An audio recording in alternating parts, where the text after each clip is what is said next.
So my question is the Democratic Party more scared of Donald Trump or Bernie Sanders? That makes you go, doesn't it? Ed Battagliano, Walker Wildman, with me, Tim Wildman. This is Reason and Company.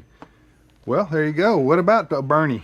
Well, what's funny is that recent polling, you kind of average in some of the national polls, Joe Biden still has about a 4-point lead over Bernie Sanders.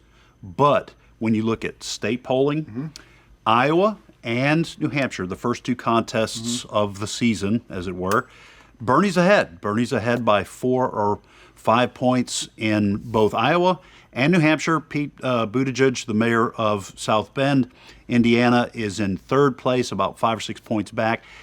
Elizabeth Warren, who's kind of an early star in the field, her support's kind of collapsed. She's a few points behind Pete Buttigieg. So what you have is a growing possibility that Bernie Sanders could establish some momentum in Iowa and New Hampshire, go into South Carolina with that momentum, and then Super Tuesday, and you could see those national polls evaporate, the support for Joe Biden.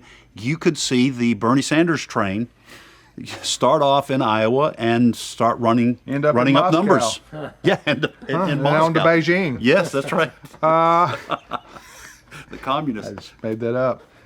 Yeah. So, Walker, what Ed was talking about, why does this terrify the Democrat establishment? And by Democrat establishment, I'm talking about the Hillary Clinton, Barack Obama, Joe Biden wing of the party. Why does Bernie Sanders scare them such? Well, there's probably various reasons. Number one is because they don't have control over him. He's technically an independent, and he really does his own thing when it comes to his policy positions.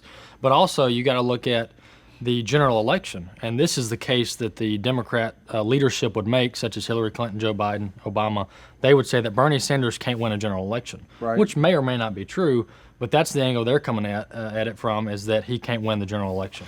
Also, if he is the candidate, he's going to drag down the rest of the party in November.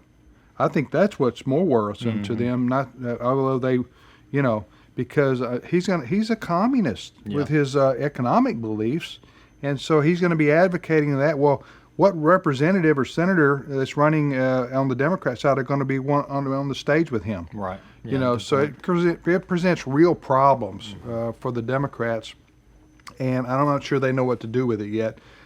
Curious is that President Obama has yet to speak on this issue much at all, and he's not backing Joe Biden, at least not yet, and he's not backing Bernie Sanders. So it seems to me President Obama may be required to get in the middle of this to settle the differences in the Democrat Party.